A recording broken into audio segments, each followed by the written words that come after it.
Diana Sterling grabbed the mop from Thomas Miller's hands and cracked it across her knee. The wooden handle splintered. Pieces scattered across the executive floor. "You think you can fix my $3 million engine?" She threw the broken mop at his feet. "You can't even hold on to a mop without my permission." Thomas didn't move, didn't flinch. 300 employees watched in horror. Diana stepped closer until her breath touched his face. 2 hours. Fix what MIT couldn't fix in 8 weeks. In front of everyone. In front of my investors. In front of the whole goddamn world. She smiled. "When you fail, and you will fail, I'll destroy you. Not just fire you. Destroy you. Your name will be poison in every engine shop from here to Detroit." Thomas looked at the broken mop at his feet.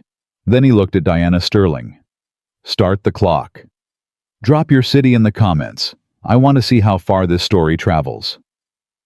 60 seconds earlier, Thomas Miller had been invisible. That was the deal he'd made with himself 3 years ago. Stay quiet. Stay small. Stay alive.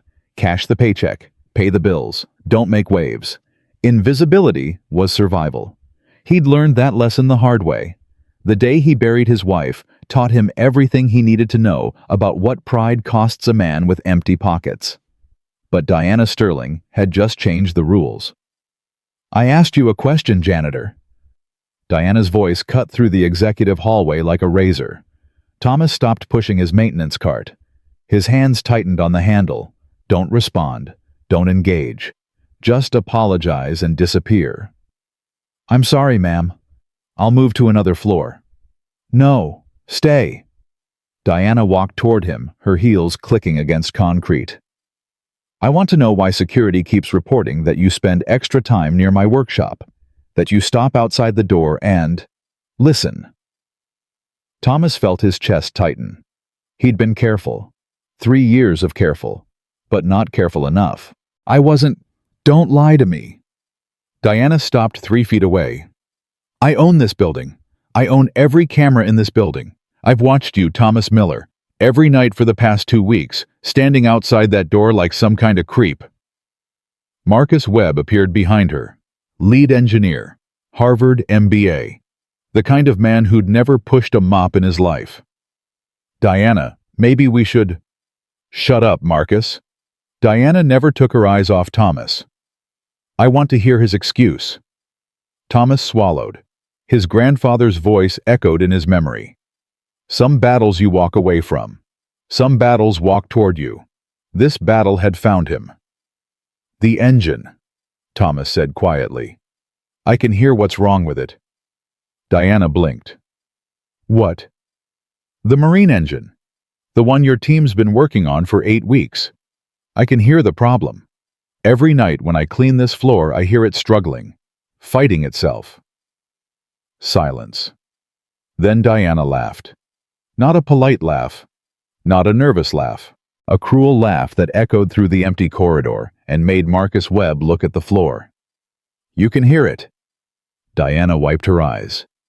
"Oh, this is precious. This is absolutely precious." She pulled out her phone.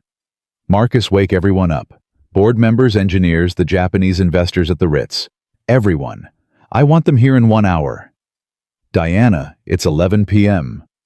"I don't care if it's 3 in the goddamn morning." Diana's smile turned predatory. "Our janitor thinks he's an engineer. I want the whole world to watch what happens next." The call came at 11:47 p.m. Within 40 minutes, Sterling Engine Works transformed into a circus. 300 employees filled the main conference hall. Most had thrown clothes over pajamas. Some still had sleep in their eyes. All of them sensed blood in the water.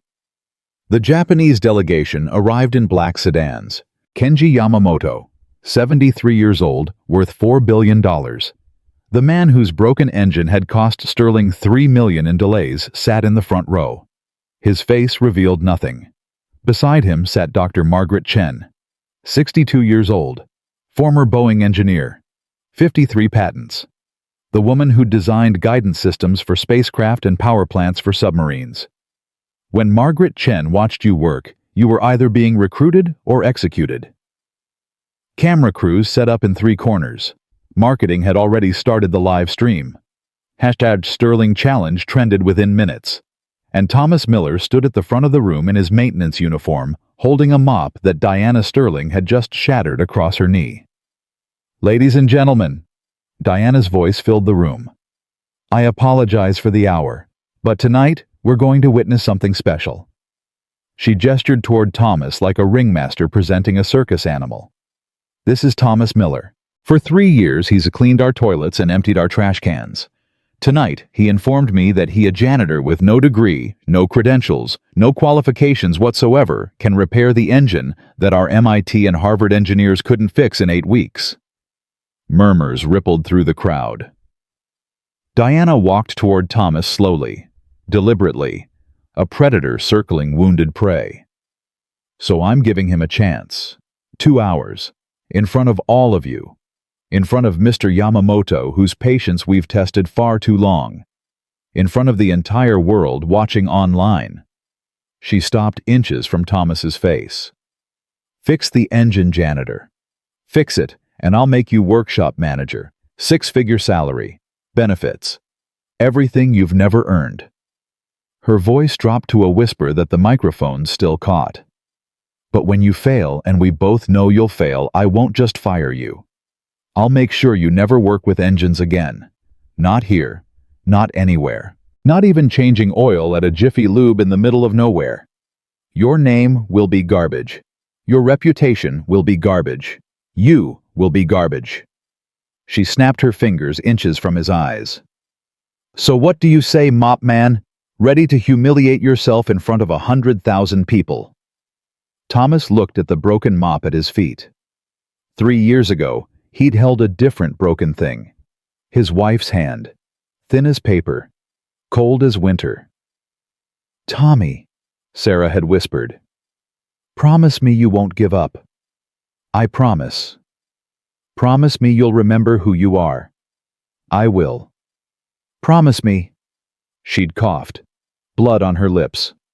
"Promise me you'll find your way back." She died 11 minutes later. Pancreatic cancer. 8 months from diagnosis to funeral. Everything they'd built, the repair shop, the house the life sold, to pay medical bills that insurance wouldn't cover. Thomas Miller, master mechanic owner of Miller's Engine Works, became Thomas Miller, janitor, invisible man. He'd kept 2 of his promises to Sarah. He hadn't given up. He'd remembered who he was. But he'd never found his way back. Until now. "Start the clock," Thomas said. Diana's smile flickered. She'd expected begging, excuses, maybe tears, not quiet defiance. "Excuse me. You said 2 hours." Thomas met her eyes. "Start the clock." Dr. Margaret Chen leaned forward in her seat. Something had shifted in the room. The janitor's voice carried no fear, no desperation, just calm certainty that made her think of the old masters she'd trained under in Taiwan. Diana recovered quickly. "Fine. Marcus, start the timer. And make sure every camera captures what's about to happen." She turned to the crowd with theatrical flourish. "Ladies and gentlemen, place your bets. How long before our janitor realizes he's in over his head?" Nervous laughter from the employees. The Japanese delegation remained stone-faced. Thomas walked toward the workshop door. His bad knee ached, an old injury from his shop days that flared up in cold weather. His hands trembled slightly. Not now, he told himself. Not yet. Hold it together. Behind him, he heard Diana's voice. "This is going to be the most entertaining 2 hours of my career." The workshop smelled like oil and failure. The engine dominated the room, a $3.5 million custom marine power unit that represented Sterling's biggest contract and biggest disaster. Chrome and steel, German precision, American ambition. 8 weeks of broken promises. Thomas approached it slowly while 300 people pressed against the glass walls to watch. 119 minutes remaining, Diana announced. "Better hurry, janitor." Thomas ignored her. He placed both hands flat against the engine block. And he listened. His father had taught him this. William Miller, 32 years at Ford, the man who could diagnose any engine by sound alone. Every machine has a heartbeat, Tommy. Most people hear noise, but if you listen, really listen, the engine will tell you exactly what's wrong. William Miller never got promoted, never got recognized, never got the respect his genius deserved, because he didn't have a degree, didn't have credentials, didn't have the right last name or the right skin color or the right connections. He died on the floor of his garage, hands still covered in grease, working on an engine he'd never finish. Thomas was 16 when he found the body. He'd spent the next 37 years trying to honor his father's legacy, building his own shop, teaching himself everything William couldn't teach him, becoming the kind of mechanic his father always deserved to be. And then Sarah got sick, and everything fell apart, and Thomas Miller Master Mechanic became Thomas Miller Janitor. But the gift remained, the ability to hear what others couldn't, the connection to machines that transcended training and credentials and degrees. His father's voice whispered from memory, "The engine doesn't care about your resume, son. It only cares whether you can hear its heartbeat." "There," Thomas spoke suddenly, his eyes still closed. The crowd fell silent. "There what?" Marcus demanded from his position at the diagnostic station. 2400 RPM, every 3 seconds. You hear that stutter? Marcus checked the monitors. The readings show normal operation. Your readings are wrong. Thomas opened his eyes. That's part of the problem. The diagnostic software is calibrated for American standards, but this engine was built in Stuttgart. German engineering, metric precision.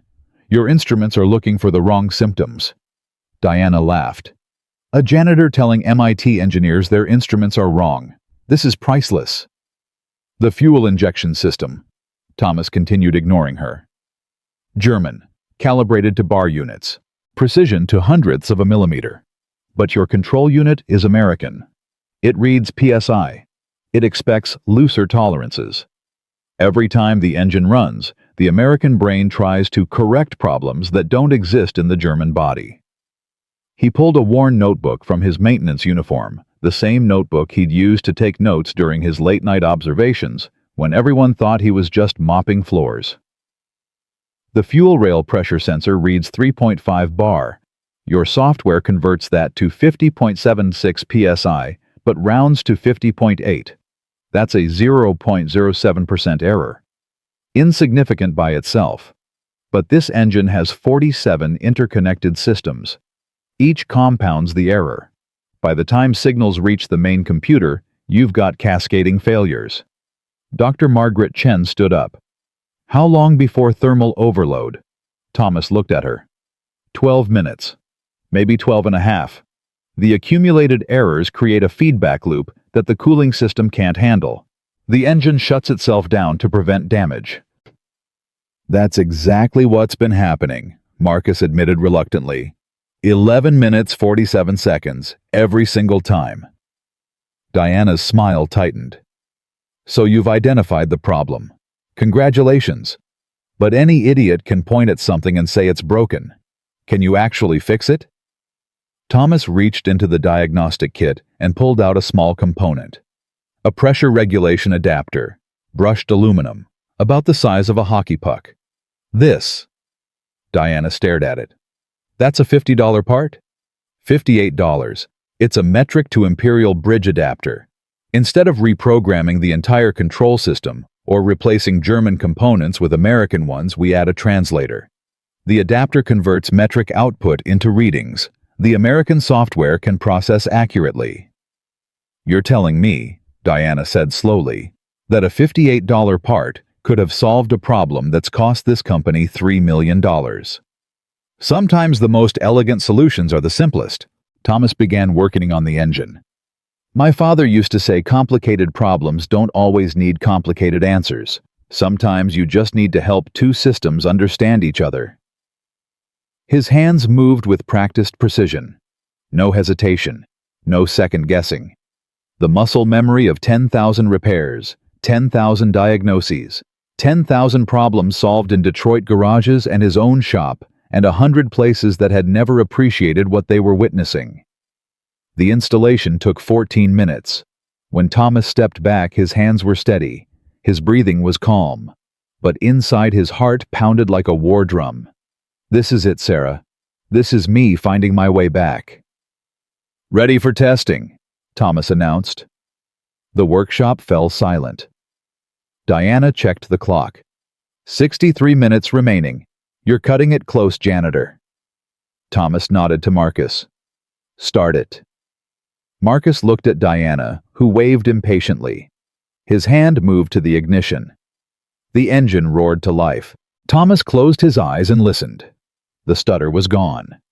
The desperate fighting rhythm that had plagued the machine for 8 weeks had been replaced by something smooth, something harmonious, something that sounded like it's finally breathing. Thomas thought, like it's finally free. Diagnostic screens flickered. Red warnings disappeared one by one, replaced by green indicators that made the engineering team gasp. "Temperature stable," Marcus reported, his voice shaking. "Pressure optimal. Fuel mixture perfect." The clock ticked. 1 minute, 2 minutes, 5 minutes. The engine purred like a satisfied tiger. 8 minutes, 9 minutes, 10 minutes. Diana's confidence began to crack. Her smile became rigid, forced. 11 minutes. The room held its breath. 11 minutes, 30 seconds. Thomas opened his eyes and looked at the timer. 11 minutes, 45 seconds. The same moment every previous test had ended in smoke and failure and emergency shutdowns. 11 minutes, 50 seconds. Someone in the crowd whimpered. 11 minutes, 55 seconds. Diana grabbed the edge of a table. 11 minutes, 58 seconds. 11 minutes, 59 seconds. 12 minutes. The engine kept running. 12 minutes, 15 seconds. 12 minutes, 30 seconds. 13 minutes. The room exploded. Engineers shouted at each other. Employees cheered. Someone started crying. The live stream comments scrolled so fast they became a blur of exclamation points and disbelief. But Thomas Miller didn't celebrate. He stood beside the engine, one hand resting on its warm surface, feeling the steady heartbeat of a machine that had finally found its voice. Kenji Yamamoto rose from his chair. 73 years old, $4 billion, a lifetime of watching men succeed and fail. He began to clap, slow at first, then faster. Then the entire room joined him. 300 people applauding a janitor who'd just done the impossible. But Thomas wasn't looking at them. He was looking at Diana Sterling. She stood frozen by the window, her face pale, her hands shaking, her perfect mask crumbling in front of everyone she'd ever intimidated. The hunter had become the hunted, and the invisible man had finally been seen. Dr. Margaret Chen walked through the crowd toward Thomas. The applause quieted as people sensed something important about to happen. She stopped in front of him, studied his face with eyes that had evaluated engineers for 4 decades. "Where did you train?" she asked. "My father's garage, Detroit, 1979. No formal education. Community college, associate degree. I couldn't afford to finish." Dr. Chen nodded slowly. "Your father was William Miller, Ford Motor Company, 32 years. Thomas stared at her. "How do you know that?" "Because I was a young engineer in 1987 when a team from Boeing consulted with Ford on a joint project. We had a problem that stumped everyone: guidance system interference with a new engine design. Your father solved it in 3 hours." She paused. "He should have been running that company. Instead, they never even learned his name." Thomas felt his throat tighten. "He never told me that story." "He wouldn't have. Men like your father don't boast. They just do the work and hope someone notices." Dr. Chen extended her hand. "Someone noticed Thomas. 40 years too late for your father, but not too late for you." Thomas shook her hand. Behind them, Diana Sterling slipped quietly toward the exit. She didn't make it. "Mrs. Sterling." Kenji Yamamoto's voice stopped her cold. "We need to discuss the terms of our continued partnership." Diana turned. Of course, Mr. Yamamoto. I'll have my assistant schedule. Now. The word carried the weight of $80 million. We discuss now. The crowd parted as Yamamoto walked toward Diana. His translator struggled to keep up. For 8 weeks, your company has failed to deliver what you promised. Tonight, a janitor succeeded where your experts failed. This raises questions about leadership, about judgment, about whether Sterling Engine Works deserves our investment. Diana's face went white. Mr. Yamamoto, I can explain. You will explain. To your board, to your shareholders, to everyone who watched tonight's performance. He glanced at Thomas. But first, you will apologize. Apologize. To Mr. Miller. Publicly. Now. The room went silent. Diana Sterling, CEO, owner, queen of everything she surveyed, looked at Thomas Miller. The janitor she'd mocked. The invisible man she'd tried to destroy. The master mechanic who'd just saved her company. Her lips pressed into a thin line. Her hands trembled at her sides. I'm sorry, she whispered. Louder, Yamamoto said. The cameras are still recording. Diana closed her eyes. I'm sorry, Mr. Miller. I was wrong about you. Thomas looked at her for a long moment. Promise me you won't give up. Promise me you'll remember who you are.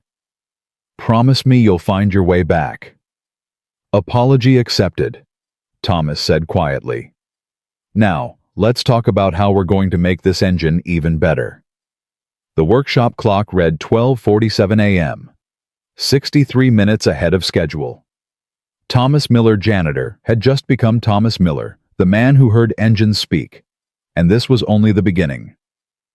The applause died slowly like embers fading after a fire. Thomas stood beside the engine, his hand still resting on its warm surface. The vibration against his palm felt like a heartbeat, steady, strong, alive.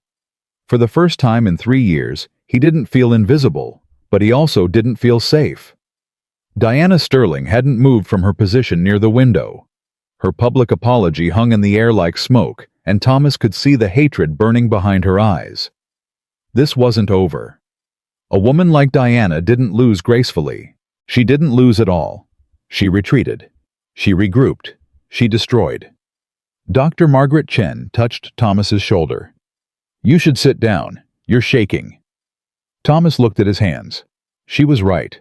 The adrenaline that had carried him through the past 2 hours was draining away, leaving behind exhaustion so deep it felt like drowning.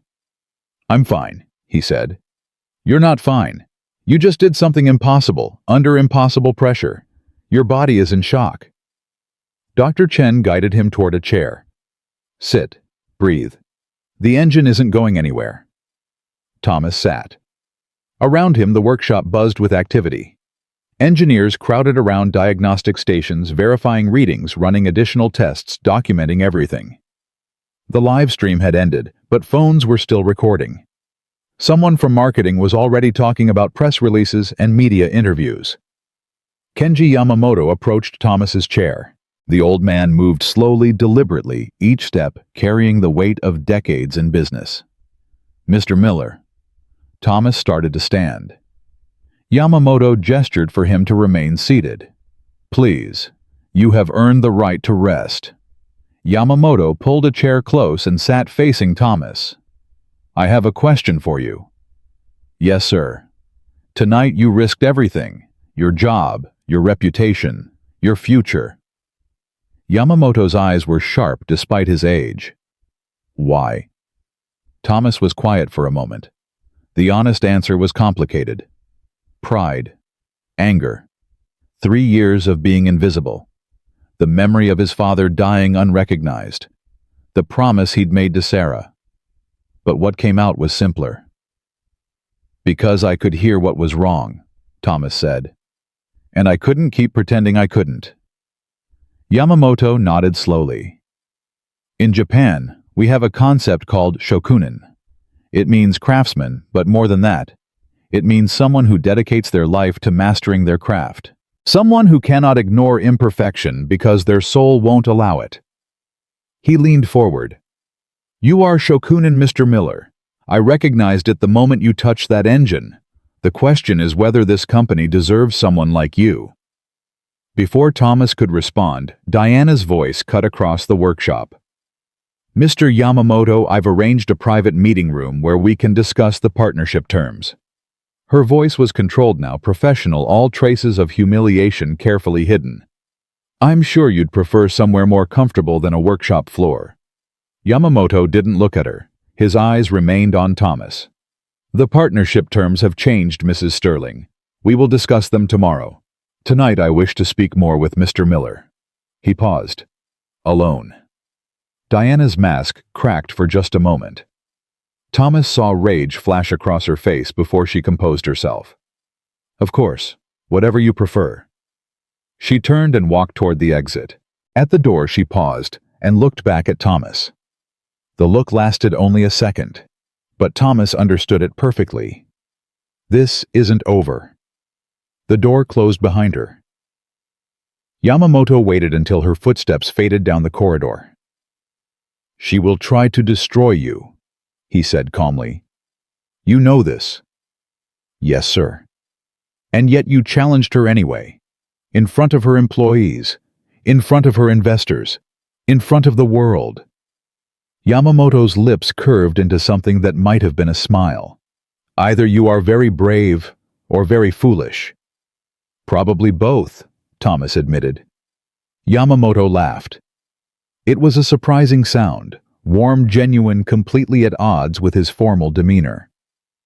"I like you, Mr. Miller. I liked you before tonight when I watched security footage of a janitor studying engine blueprints at 2 in the morning. I liked you more when I saw you stand up to a woman who terrifies half of Silicon Valley." He stood. "Tomorrow we will talk about your future. Tonight, go home. Sleep. You have earned it." Thomas stood and shook Yamamoto's hand. The old man's grip was surprisingly strong. "One more thing," Yamamoto said. "Your father, William Miller. I knew of him." Thomas's heart stopped. "In 1983, I visited Ford's Detroit plant as a young executive. There was a problem with an engine design, something that had stumped our joint engineering team for weeks. Your father solved it in one afternoon." Yamamoto's eyes softened. "I tried to hire him, offered him 3 times his Ford salary to come to Japan and lead our engine development program." "He never mentioned that," Thomas whispered. "He refused. Said his family was in Detroit and he couldn't leave them." Yamamoto paused. "He was a great man, your father. It is a tragedy that the world never recognized him. But perhaps," he gestured toward the purring engine, "perhaps his son will receive the recognition he deserved." Yamamoto walked away, his translator hurrying to catch up. Thomas stood alone in the workshop, surrounded by the hum of machinery and the ghost of his father's legacy. William Miller had turned down a fortune to stay in Detroit, to stay with his family, to stay with Thomas. And Thomas had never known. The weight of that revelation pressed down on him like a physical force. All those years watching his father work thankless hours for a company that never appreciated him. All those years assuming William Miller had simply accepted his invisible fate. But he hadn't accepted it. He'd chosen it. For his family. For his son. Thomas felt tears threatening and forced them back. Not here. Not now. Later, in the privacy of his empty apartment, he could grieve for the father he'd never fully understood. Right now, he had to survive, because Diana Sterling was still out there, and the real battle was just beginning. The drive home took 40 minutes. Thomas's hands gripped the steering wheel of his 12-year-old Honda Civic, knuckles white in the darkness. The dashboard clock read 2:17 a.m. The streets were empty. The world was asleep. But Thomas couldn't stop thinking. Diana's face when she apologized. The hatred behind her eyes. The promise of revenge in her final glance. He'd worked for enough powerful people to know how this worked. Diana wouldn't attack him directly, that would be too obvious, especially with Yamamoto watching. She'd be subtle, patient. She'd wait for the attention to fade, for the live stream to become old news, for the world to forget about the janitor who'd embarrassed her. Then she'd strike. a poor performance review, a manufactured policy violation, a whisper campaign about his mental stability, or his drinking habits, or his criminal record. He didn't have a criminal record, but that had never stopped people like Diana before. She'd find a way to make him disappear, and this time it wouldn't be invisibility by choice. Thomas pulled into the parking lot of his apartment complex. The building was old-tired, the kind of place where dreams came to die. 3 stories of peeling paint and broken promises. He'd lived here for 2.5 years, never complained, never asked for repairs, never drew attention to himself. Invisibility was survival. But invisibility had also been killing him slowly day by day, one mopped floor at a time. He climbed the stairs to the 2nd floor, his bad knee protesting each step. Apartment 2C. Home. The door creaked when he opened it. The smell hit him first, stale air and old takeout containers. He'd been meaning to clean, but cleaning his own apartment felt pointless when he spent 8 hours a day cleaning other people's messes. Thomas flipped on the light. Sarah smiled at him from the photograph on the shelf. Their wedding day, 23 years ago. She'd worn her mother's dress altered to fit her smaller frame. He'd worn a rented tuxedo that didn't quite fit his shoulders. They'd been so young, so certain that the world was theirs for the taking. "I did it, baby," Thomas whispered to the photograph. "I found my way back, just like I promised." The silence that answered him was the loneliest sound in the world.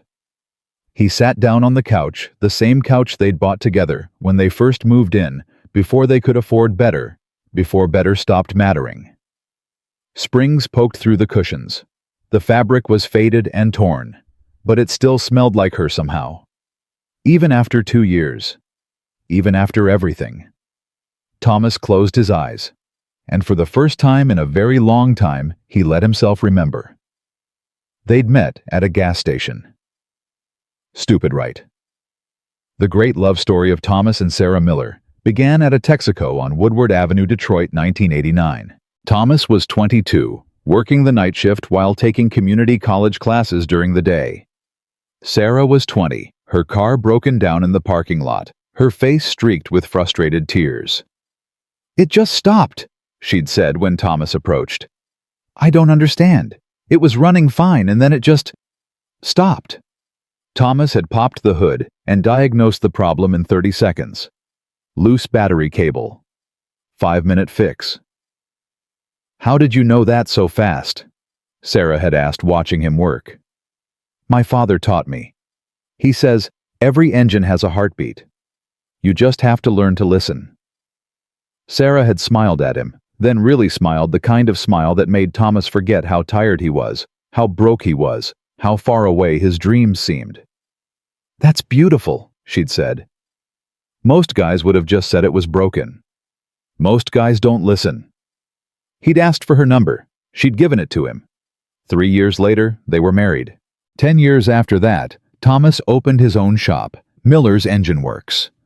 The sign hung above the door like a promise, kept proof that William Miller's legacy would continue, that the family name would mean something beyond 32 years of unrecognized service. Business was good. Not great, but good. They bought a small house in Dearborn, started talking about kids, about the future, about all the things they'd build together. Then Sarah started losing weight. At first, Thomas thought it was stress. Business was picking up, and Sarah handled the books while working her own job as a teacher's aide. She was always tired, always pale, but she laughed it off, said she just needed more sleep. The diagnosis came on a Tuesday. Pancreatic cancer, stage 3. The doctor delivered the news with practiced sympathy, the kind of gentleness that comes from delivering death sentences, so often it becomes routine. "We'll fight it," Sarah had said, squeezing Thomas's hand. "We'll fight it together." They fought.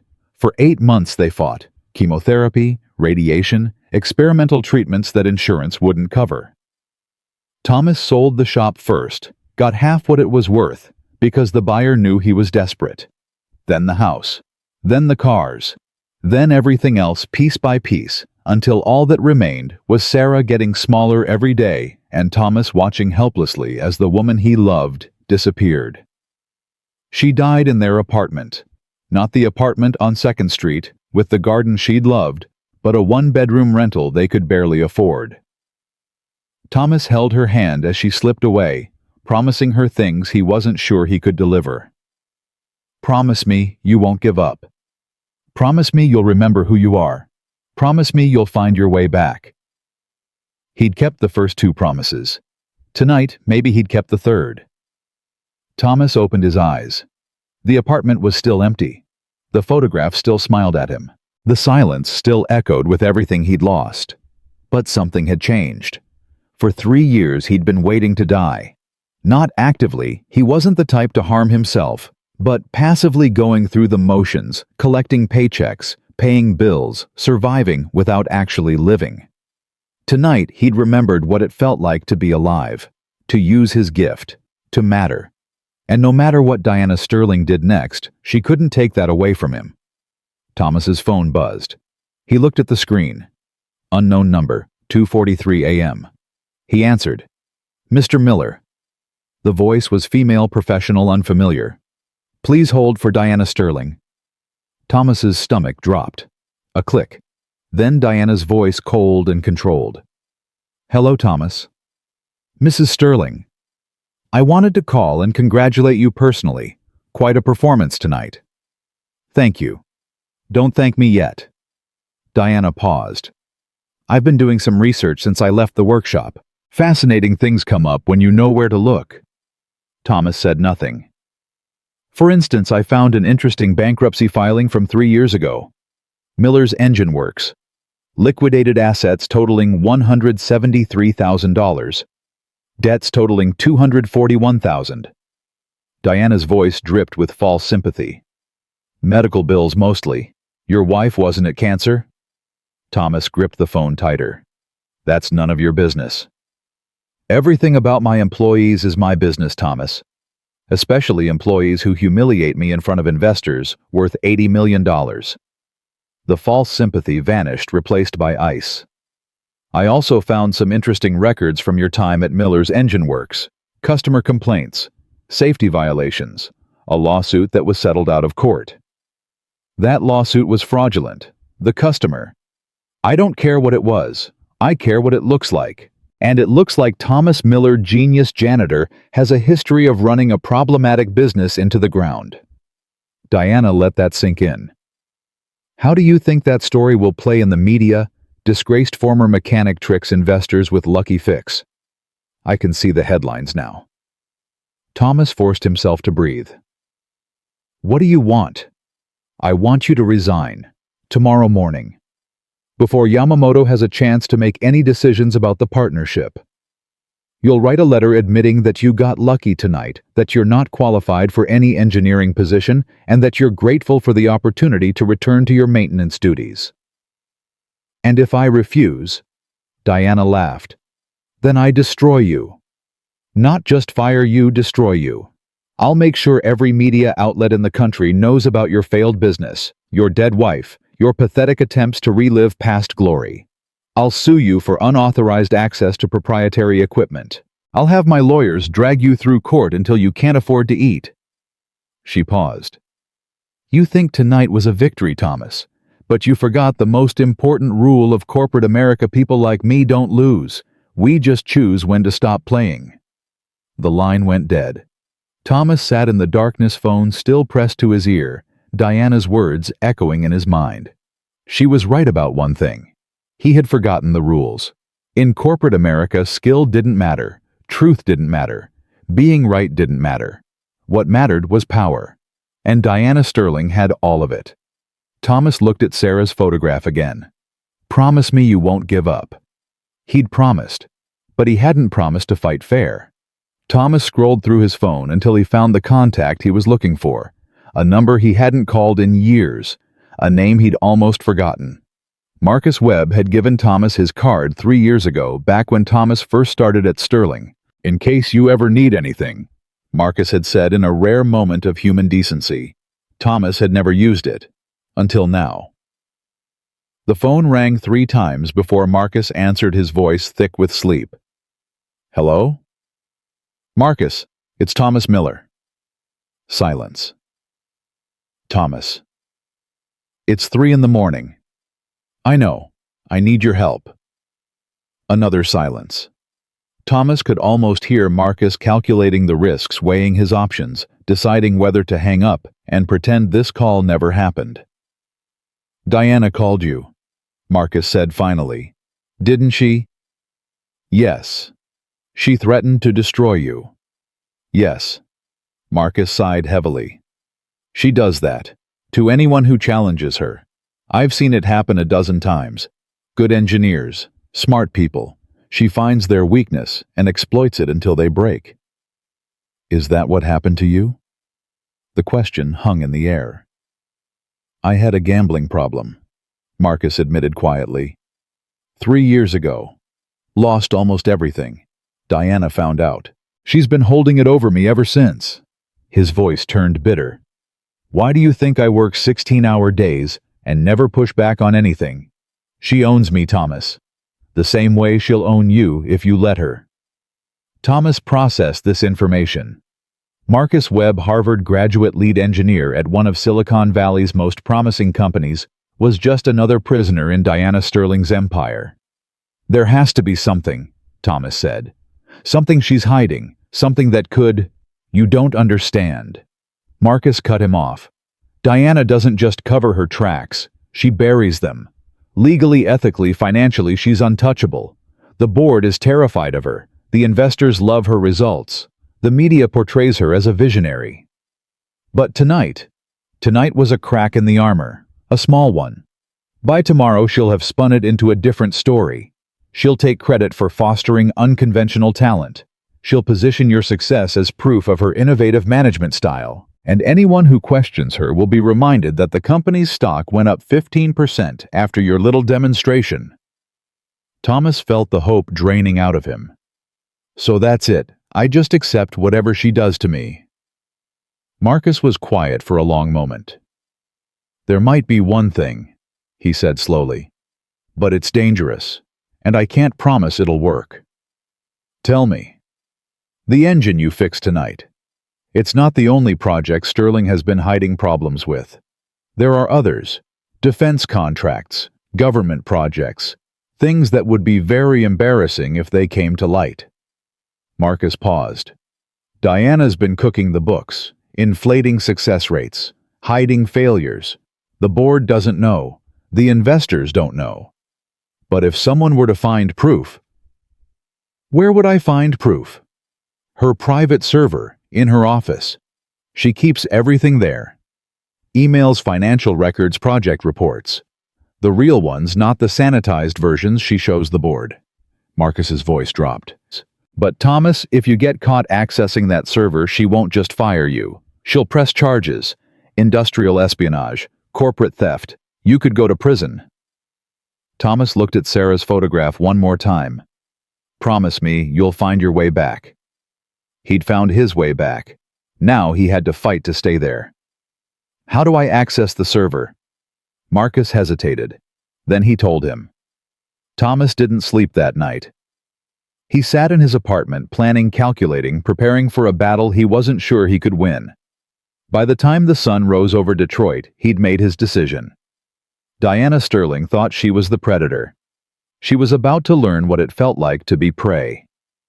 Thomas walked into Sterling Engine Works at 6:47 a.m. 13 minutes before his scheduled shift. The building was quiet. Most employees wouldn't arrive until 8. Security guards nodded at him without interest, just the janitor arriving early, nothing unusual. Invisibility had its advantages. He pushed his maintenance cart toward the elevator, heart pounding against his ribs. Marcus's instructions echoed in his mind. Diana's office is on the 40th floor. Her private server is in a locked cabinet behind her desk. The password changes weekly, but she keeps a backup written in her day planner. Third drawer left side. Thomas pressed the button for the 40th floor. The elevator climbed. His hands were shaking. Not from fear, from something closer to anticipation. For 3 years he'd accepted whatever Diana Sterling threw at him. The insults, the humiliation, the constant reminder that he was nothing, nobody, a man whose only purpose was to clean up other people's messes. That ended today. The elevator doors opened. Thomas stepped out onto the executive floor. Empty. Silent. The morning sun cast long shadows across expensive carpeting that probably cost more than his annual salary. Diana's office was at the end of the hallway. Glass walls currently frosted for privacy. A door that required keycard access. But Thomas had a keycard. Every maintenance worker did. How else would they clean the executive offices at night? He swiped the card. The door clicked open. Thomas pushed his card inside and closed the door behind him. Diana's office smelled like expensive perfume and ambition. Her desk dominated the space, a massive piece of polished mahogany that probably had its own insurance policy. Behind it, exactly where Marcus said it would be, stood a locked cabinet. Thomas moved quickly. Third drawer left side. The day planner was there, leather-bound embossed with Diana's initials. He flipped through pages of meetings appointments, notes written in precise handwriting. And there it was. A string of numbers and letters written in the margin of last Monday's page. The password. Thomas memorized it, replaced the planner, and turned to the cabinet. His fingers were steady now. The shaking had stopped. This was the point of no return. He entered the password. The cabinet clicked open. Inside, a small server hummed quietly. External hard drives lined the shelves. USB cables. Backup systems. Everything Diana wanted to keep hidden from the world. Thomas pulled out the flash drive Marcus had given him and plugged it into the server. The download began. Estimated time, 7 minutes. Thomas watched the progress bar crawl across the screen. Each percentage point felt like an hour. Each second stretched into eternity. 3%, 7%, 12%. A sound from the hallway made him freeze. Footsteps. Thomas's blood turned to ice. He checked his watch. 6:52 a.m. Who else would be on the executive floor this early? The footsteps grew louder, closer. Thomas looked at the progress bar. 18%. He couldn't stop now, couldn't leave with nothing. But if someone walked in... The footsteps stopped outside Diana's office. Thomas held his breath. A keycard beeped. The door opened. Diana Sterling walked in. For a moment, neither of them moved. Diana stood in the doorway, briefcase in hand, staring at Thomas with an expression of pure disbelief. Thomas stood beside her open cabinet flash drive, visible in the server gilt written across his face. "Well," Diana said softly, "this is unexpected." Thomas said nothing. Diana closed the door behind her, slowly, deliberately. The click of the lock sounded like a gunshot in the silence. "I came in early to prepare for my meeting with Yamamoto." She set her briefcase on the desk, never taking her eyes off Thomas. "I wanted to review some files, get my story straight, make sure I had all my talking points memorized." She walked toward him. "But instead I find you, in my office, stealing from my private server." Diana stopped 3 feet away. "I have to admit, Thomas, I didn't think you had it in you." Thomas found his voice. "I'm not stealing anything." "No." Diana glanced at the flash drive, the open cabinet, the progress bar still crawling across the screen. "Then what would you call this? Evidence?" The word hung in the air. Diana's expression flickered.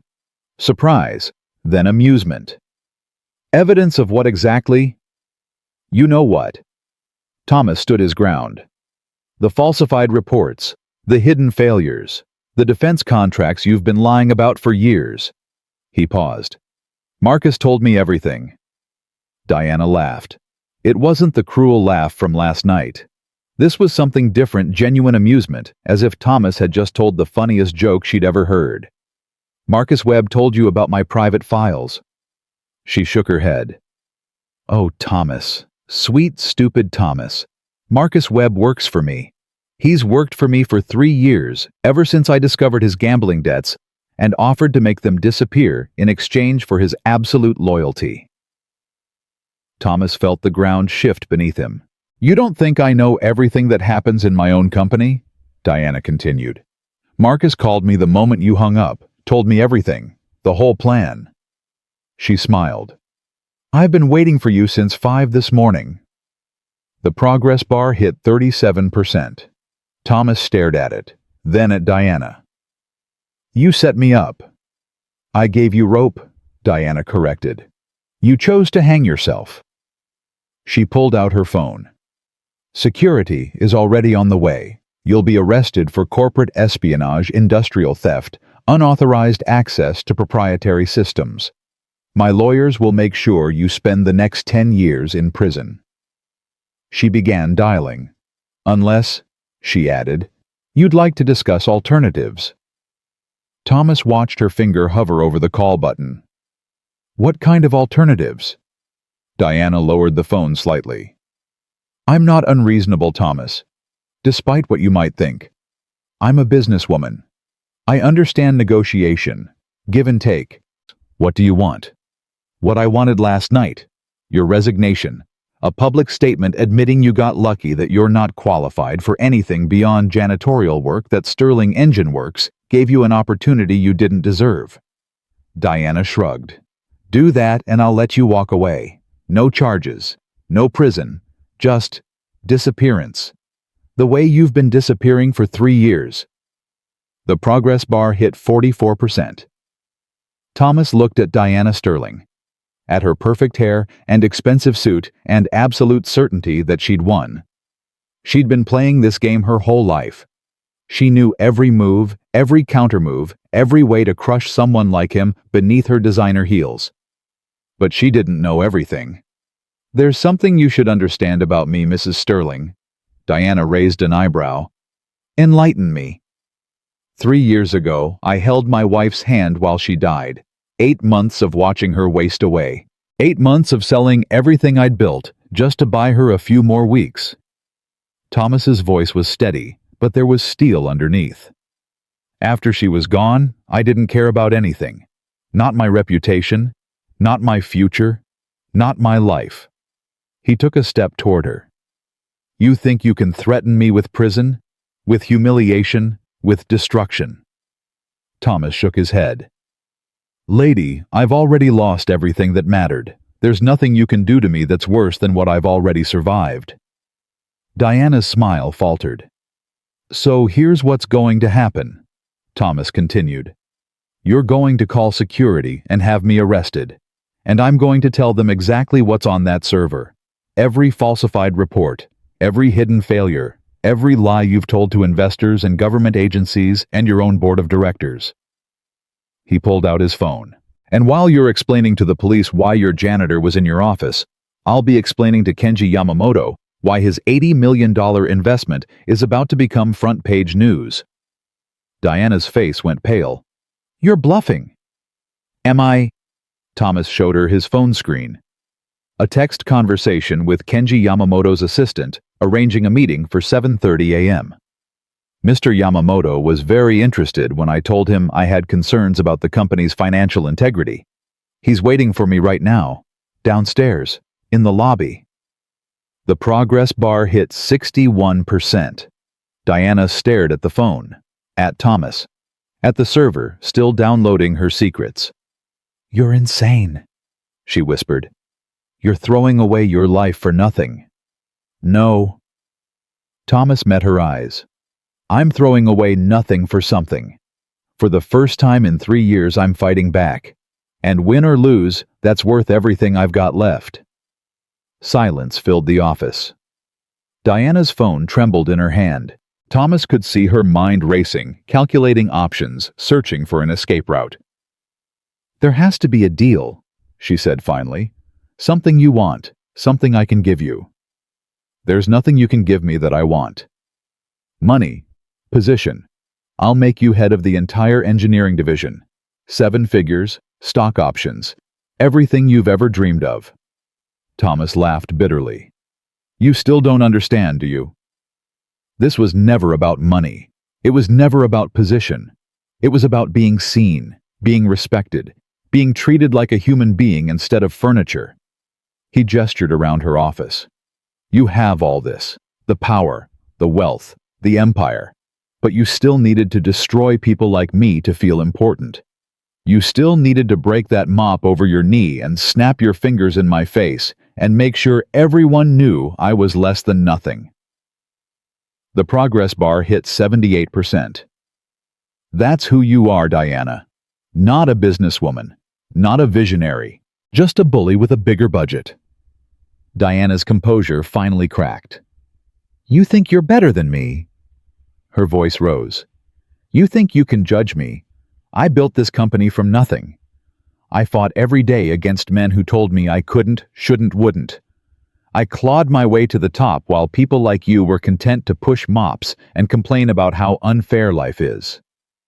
There's a difference between fighting your way up and stepping on everyone below you. Is there? Diana's eyes blazed. In this world, in this industry, you think kindness gets you anywhere. You think fairness matters. I tried being nice once, being collegial, being fair. You know what it got me, passed over for promotions, stolen credit, men taking my ideas and presenting them as their own. She stepped closer. So I stopped being nice. I stopped being fair. I became exactly what they expected me to be, a bitch, a tyrant, someone they couldn't ignore or dismiss or steal from. And it worked. It worked, Thomas. I'm standing in a corner office on the 40th floor of a building with my name on it. Where are you standing? The question hit Thomas harder than he expected, because she wasn't entirely wrong. He'd spent 3 years being invisible, being nice, being fair. And what had it gotten him? A mop and a maintenance cart, and an apartment that smelled like failure. But there was another way to look at it. I'm standing exactly where I need to be, Thomas said quietly. Doing exactly what my father would have done, what my wife would have wanted me to do. Your dead wife. The words were cruel, deliberately cruel, designed to hurt. And they did.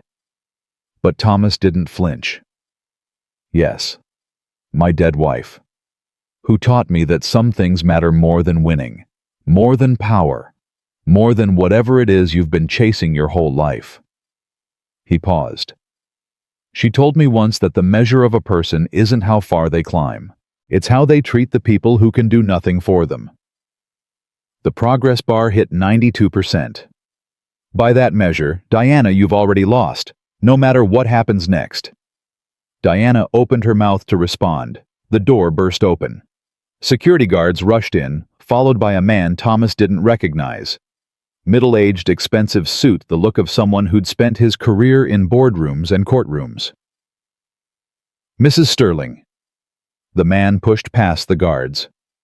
We received an alert that your private server was being accessed remotely. What's going? He stopped when he saw Thomas. Who is this? Diana recovered quickly. A trespasser.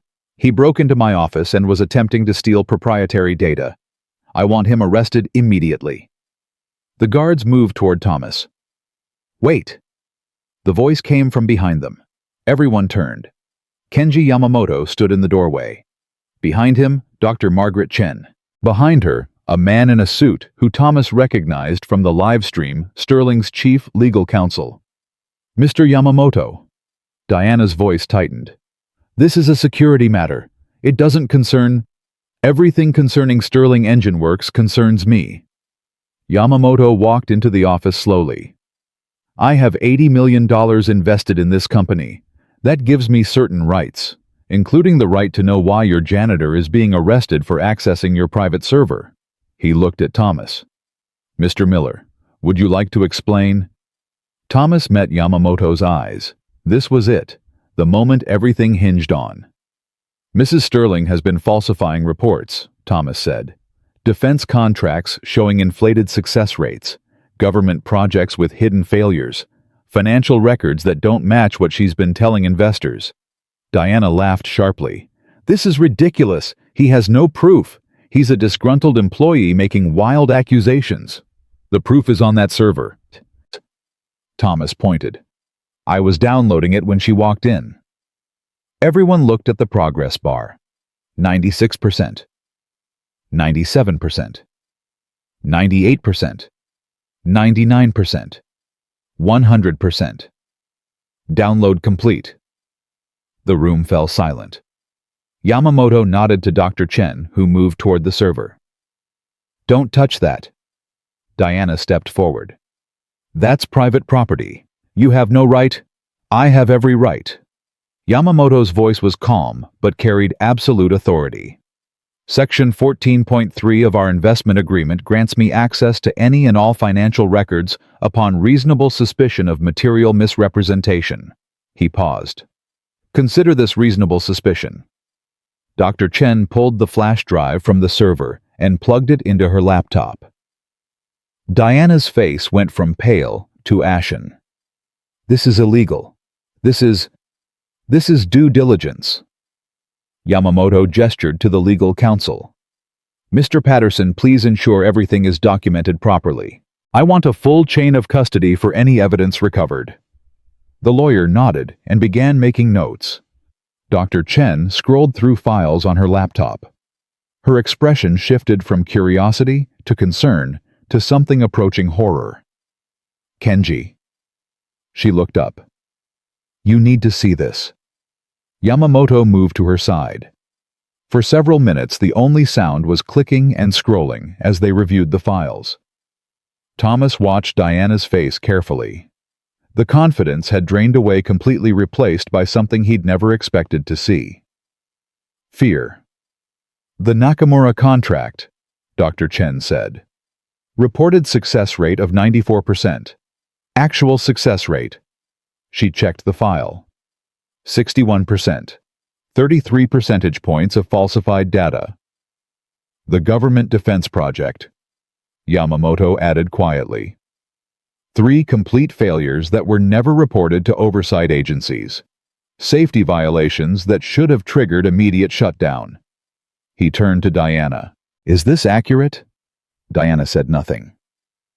"Mrs. Sterling, is this accurate?" "I want my lawyer."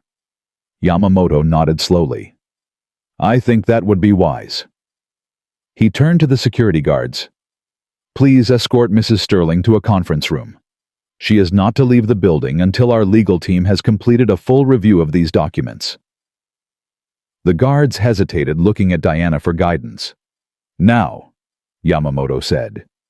The single word carried more authority than any of Diana's screams ever had. The guards took Diana's arms. "This isn't over," she hissed at Thomas as they led her toward the door. "You think you've won? You have no idea what I can do. No idea who I know. This isn't over." Thomas watched her go. "Actually," he said quietly, "I think it is." The door closed behind her. Yamamoto exhaled slowly. For the first time, he looked his age, 73 years of building and losing and building again. "Mr. Miller."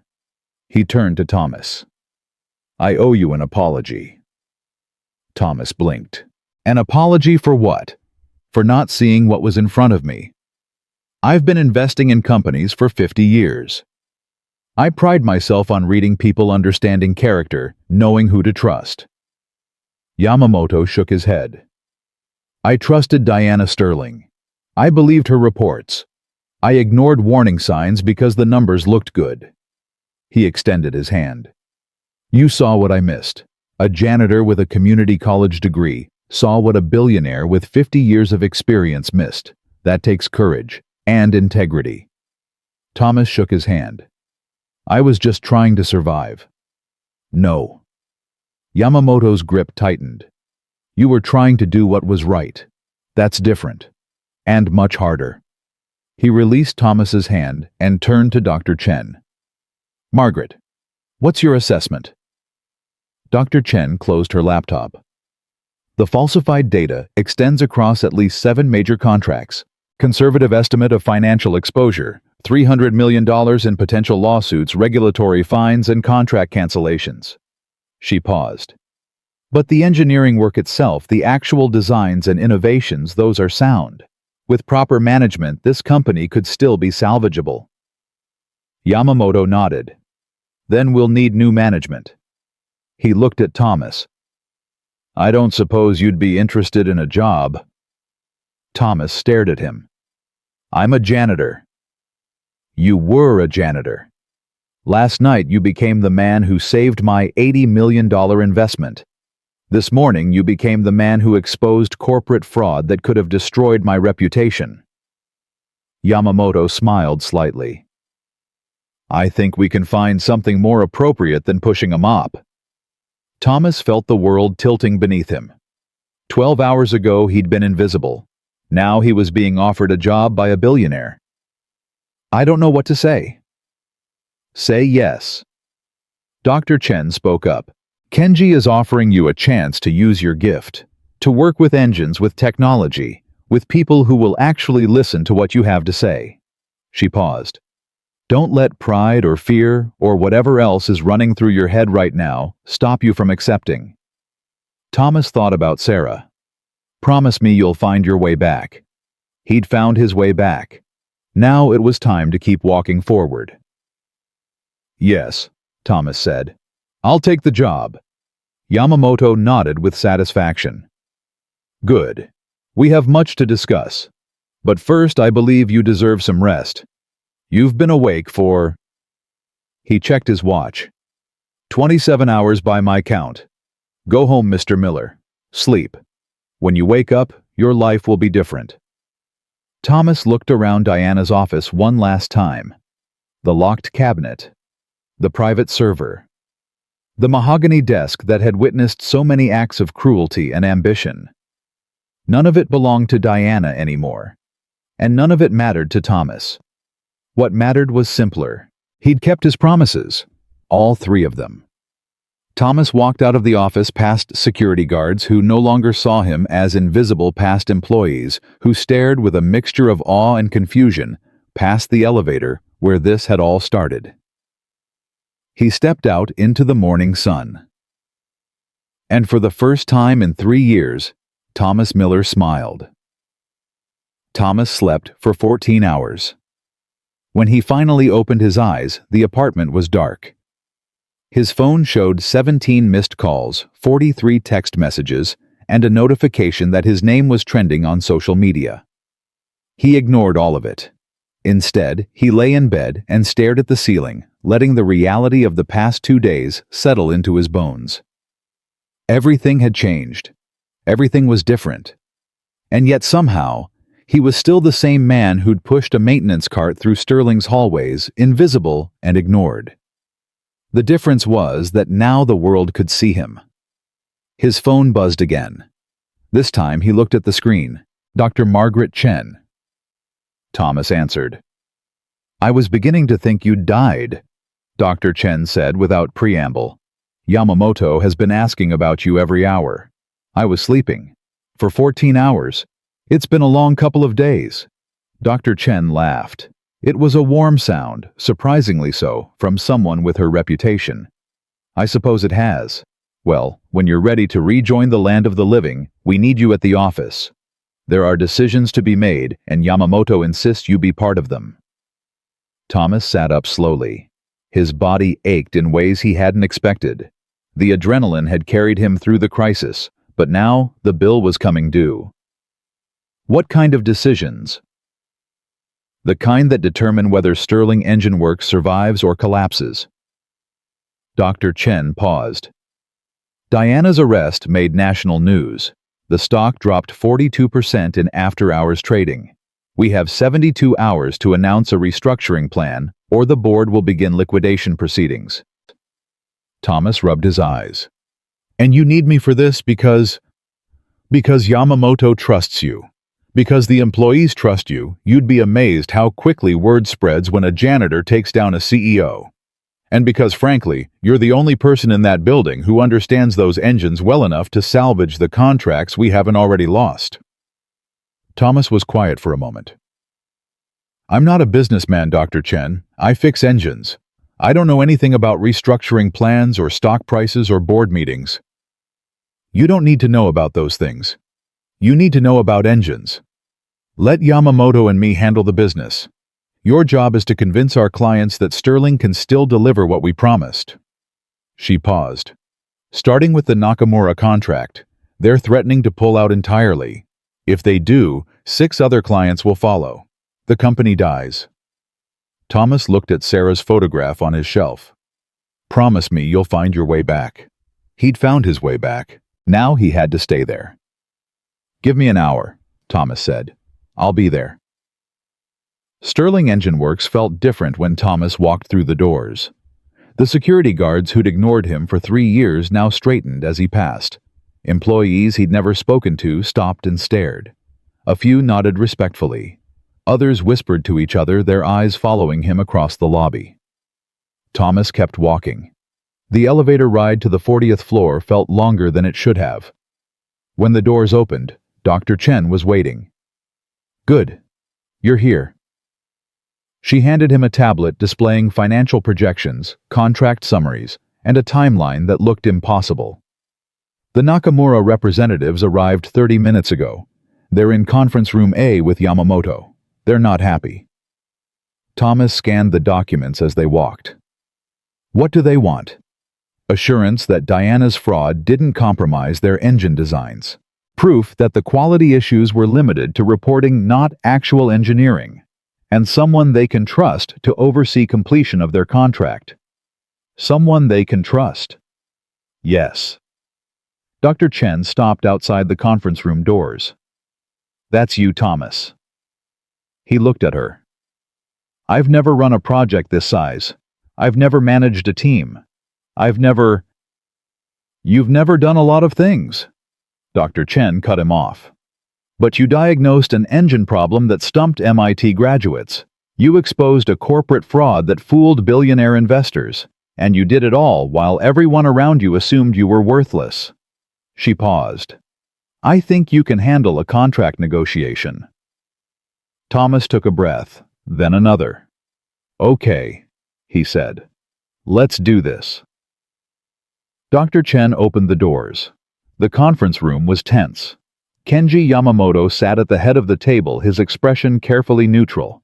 Across from him sat 3 Japanese executives, 2 men and a woman, all in immaculate business attire, all radiating displeasure. The woman spoke first. Mr. Yamamoto, we have been waiting for 40 minutes. If this is how Sterling Engine Works treats its most important clients. Ms. Tanaka? Yamamoto raised a hand. I apologize for the delay. I wanted to ensure the right person was present for this conversation. He gestured toward Thomas. This is Thomas Miller. He is the man who repaired the engine that your own consultants declared unfixable. He is also the man who discovered the fraud that Mrs. Sterling perpetrated against all of us. The executive studied Thomas with undisguised skepticism. This is the janitor, one of the men spoke. The one from the video. I was a maintenance consultant, Thomas said. But yes, I'm the one from the video. Ms. Tanaka leaned forward.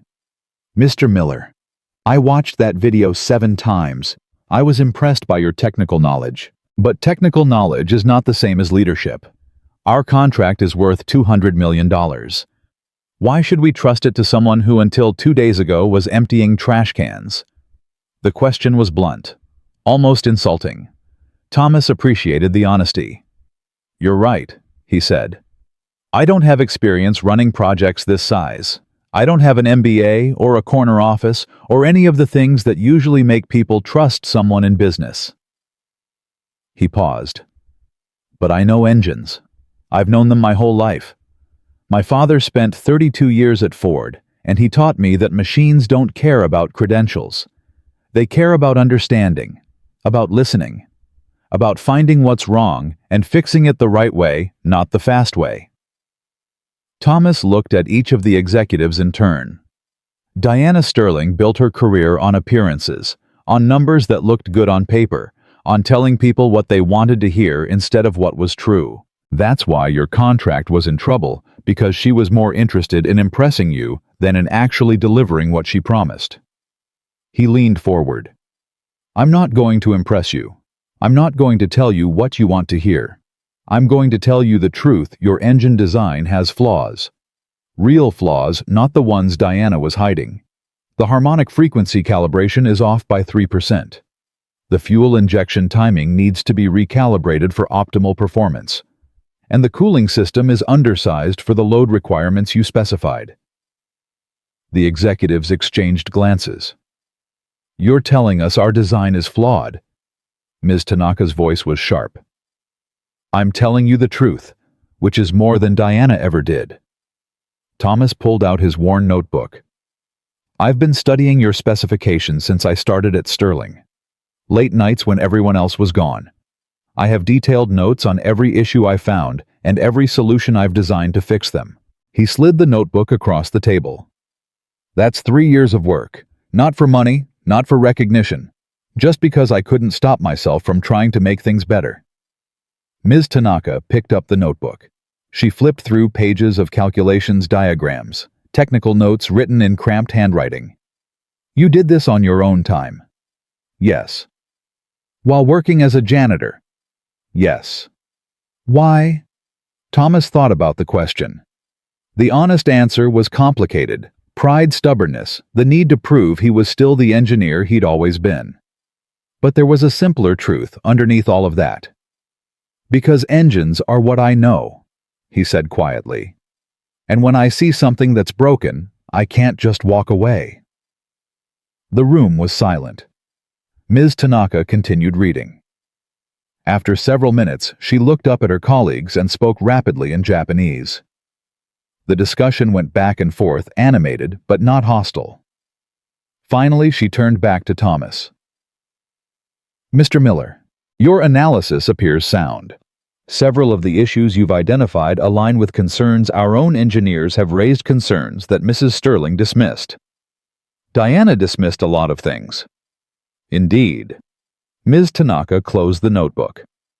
We will need time to review your proposed solutions in detail. But I am prepared to recommend that Nakamura continue its partnership with Sterling Engine Works on one condition. Name it. You oversee our project personally, not as a consultant, not as an advisor, as the lead engineer with full authority over design decisions and quality control. Thomas felt the weight of the offer settle onto his shoulders. Lead engineer on a $200 million contract. 3 days ago, he'd been mopping floors. I'll need a team, he said. People who actually know what they're doing. And I'll need authority to make changes without going through 17 layers of approval. You'll have both. Yamamoto spoke for the first time. Dr. Chen will handle administrative oversight. You focus on the engines. Thomas looked at the notebook in Ms. Tanaka's hands. 3 years of work finally being seen. Then we have a deal, he said. Ms. Tanaka extended her hand. Thomas shook it. And just like that, the invisible man became the most important person in the building. The next 2 weeks were chaos. Thomas worked 18-hour days reviewing every project Diana had touched, identifying problems she'd hidden, developing solutions that should have been implemented years ago. He assembled a team of engineers, some who'd worked for Sterling since the beginning. Others recruited from competitors who were eager to join a company making headlines for all the right reasons now. Marcus Webb was not among them. The morning after Diana's arrest, Marcus had resigned. No explanation. No goodbye. He'd simply cleaned out his desk and disappeared, leaving behind a one-line email. I'm sorry for everything. Thomas didn't blame him. Marcus had been trapped same as everyone else. The difference was that Marcus had chosen to stay trapped to protect himself rather than fight back. It wasn't heroism, but it wasn't villainy either. It was just human. The real surprise came on day 12. Thomas was in the workshop running diagnostics on a prototype engine when his phone buzzed with an unfamiliar number. He answered. Thomas Miller. Mr. Miller. The voice on the other end was thin, fragile, nothing like the commanding tone he remembered. This is Diana Sterling. Thomas's grip tightened on the phone. How did you get this number? My lawyer. He's very resourceful. Diana paused. Coughed. I'm calling from county lockup. They denied bail flight risk, apparently. I suppose I should feel flattered. What do you want, Diana? Silence stretched between them. I want to understand, Diana said finally. How you did it. How you went from nothing to this. You already know how. You were there. No, I mean, Diana's voice cracked. How did you keep going? All those years being invisible, being ignored, being treated like garbage. How did you not just give up? Thomas set down his tools. It was a strange question coming from the woman who'd tried to destroy him. But there was something in her voice, something broken, searching, desperate, that made him answer honestly. I did give up, he said. For a long time. After my wife died, I didn't care about anything. I just existed, went through the motions, waited for it to be over. Then what changed? Thomas thought about that night in the boardroom, the broken mop at his feet, Diana's fingers snapping inches from his face. You did, he said. You pushed me so hard I had to choose break completely or fight back. I chose to fight. Diana laughed bitterly. So, I'm responsible for my own destruction. You're responsible for a lot of things, Diana.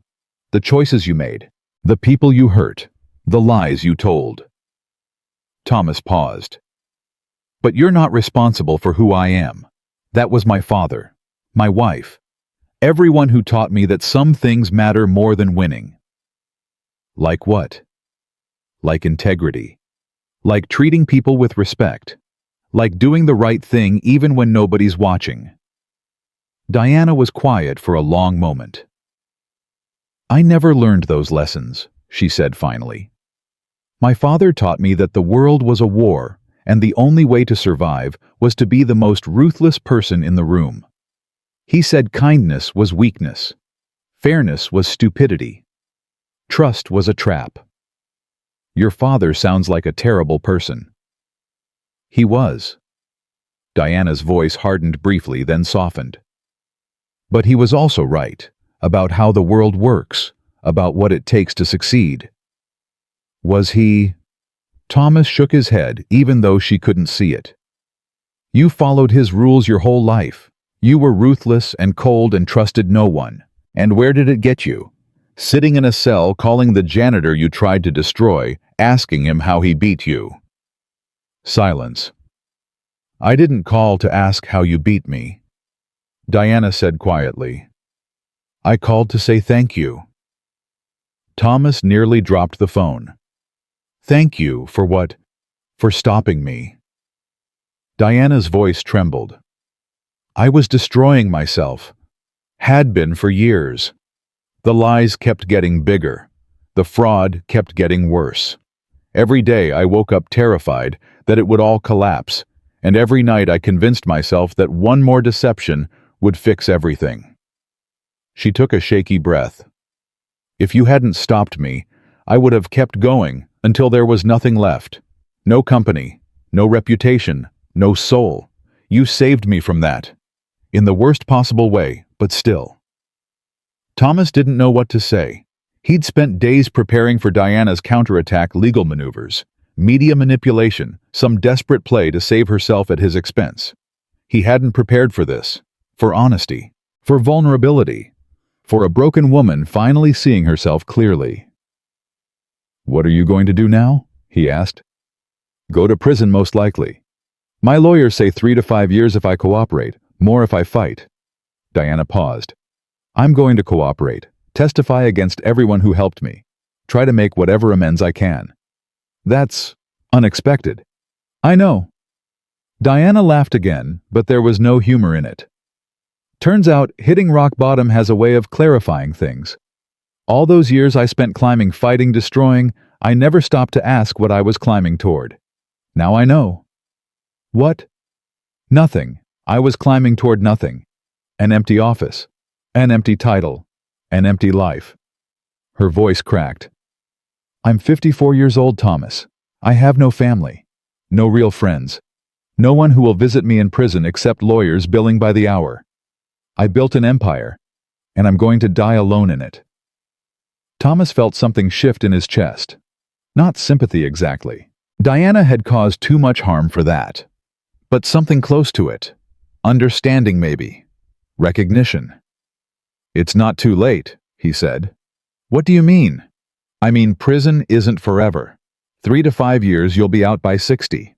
You'll still have time. Time to build something different. Something real. Diana was quiet. You really believe that? I don't know. Thomas was honest.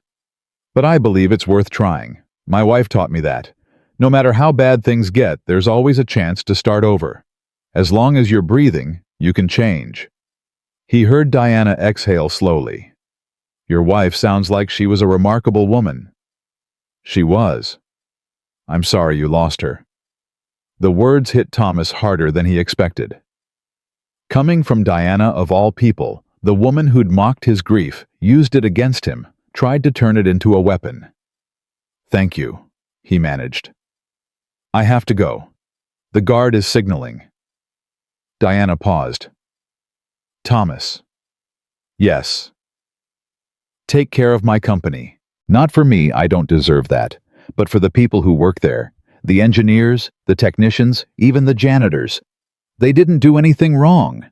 They shouldn't suffer for my mistakes. Thomas thought about the employees he'd worked beside for 3 years, the ones who'd ignored him, the ones who'd looked right through him, but also the ones who'd smiled, the ones who'd said good morning, the ones who'd treated him like a human being even when their boss didn't. I'll take care of them, he said. Good. Diana's voice steadied. Goodbye, Thomas. Goodbye, Diana. The line went dead. Thomas stood alone in the workshop, phone still in his hand, trying to process what had just happened. Diana Sterling, the woman who'd broken a mop over her knee to humiliate him, who'd threatened to destroy his life, who'd built her entire career on cruelty and deception, had just apologized, had just thanked him, had just asked him to take care of the people she'd spent years mistreating. The world was stranger than Thomas had ever imagined. He pocketed his phone and returned to the engine. There was still work to do. 2 days later, the restructuring was announced. Sterling Engine Works would continue operations under new leadership. Kenji Yamamoto would serve as chairman of the board. Dr. Margaret Chen would become CEO. And Thomas Miller, former janitor, former invisible man, former nobody, would become chief technical officer, overseeing all engineering projects across the company. The press conference was a circus. Reporters shouted questions. Cameras flashed. Social media exploded with reactions, most of them positive, some skeptical, a few outraged that a janitor had been elevated to such a prestigious position. Thomas stood at the podium, blinking against the lights, feeling completely out of his depth. Mr. Miller, a reporter in the front row raised her hand. How does it feel to go from cleaning toilets to running a billion-dollar engineering division? The question was designed to embarrass him, to remind everyone where he'd come from, to suggest that he didn't belong here in this room with these people. Thomas thought about his father, about William Miller, who'd solved problems that stumped doctoral graduates and never received a word of recognition. It feels right, Thomas said quietly. The reporter frowned. Can you elaborate? My father worked at Ford for 32 years. He was the best engineer they had, everyone knew it. But he never got promoted, never got recognized, because he didn't have the right degree, the right connections, the right background. Thomas looked directly into the cameras. He died believing that his knowledge would disappear with him, that everything he'd learned, everything he'd taught me would be lost because the world didn't value people like us. He paused. I'm standing here today because he was wrong. His knowledge didn't disappear. It's in my hands, in my ears, in the way I hear engines that most people just hear as noise. And now, finally, the world is seeing what he always knew, that talent doesn't care about degrees or titles or corner offices. It only cares whether you can do the work. The room was silent. So how does it feel? Thomas repeated the question. It feels like vindication. Not for me, for my father. For everyone who was ever told they weren't good enough, smart enough, important enough to matter. He stepped back from the podium. Now, if you'll excuse me, I have engines to fix. Thomas walked off the stage, leaving behind a room full of stunned reporters and a company full of people who were finally starting to see him. Not as a janitor, not as a curiosity, but as someone who belonged. That night, Thomas drove to the cemetery. He hadn't been here since Sarah's funeral. 2 years of avoiding the place where he'd said goodbye, where he'd watched her casket descend into the earth, where he'd felt his heart break in ways that still hadn't healed. But tonight, he needed to be here. He parked and walked through the darkness until he found her headstone. Sarah Ann Miller. Beloved wife, eternal light. 1967, 2022. Thomas knelt in the grass. "Hey, baby," he whispered. "It's me." The wind rustled through the trees. Somewhere in the distance, a dog barked. "I did it. Everything you asked me to do. I didn't give up.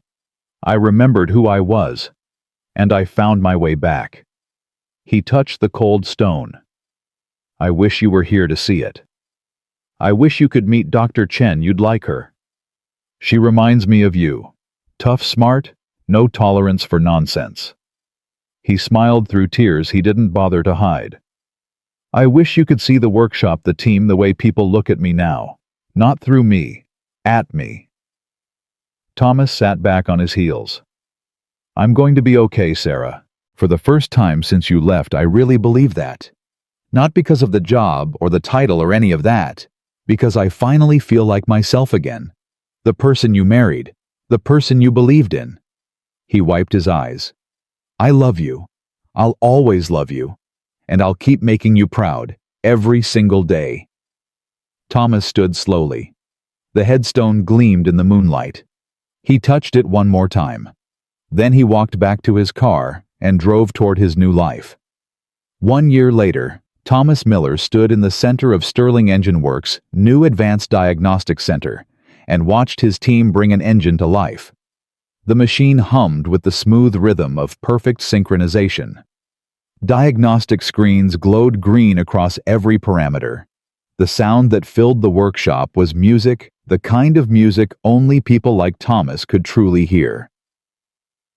"Thermal stability confirmed," called out Jennifer Hayes, a young engineer Thomas had recruited from a community college in Ohio. She'd been working as a gas station mechanic when he found her. Now she was one of the best diagnostic specialists in the company.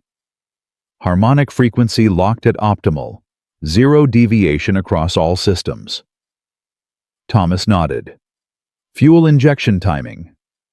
0.03% variance, well within tolerance. Cooling system efficiency. 97.8%, 2 points above specification." Thomas allowed himself a small smile. This engine, the Nakamura flagship model, had been his obsession for the past 11 months. Every calculation, every calibration, every tiny adjustment had been guided by the principles his father had taught him in that Detroit garage decades ago. Listen to the heartbeat. Respect the machine. Fix it right, not fast.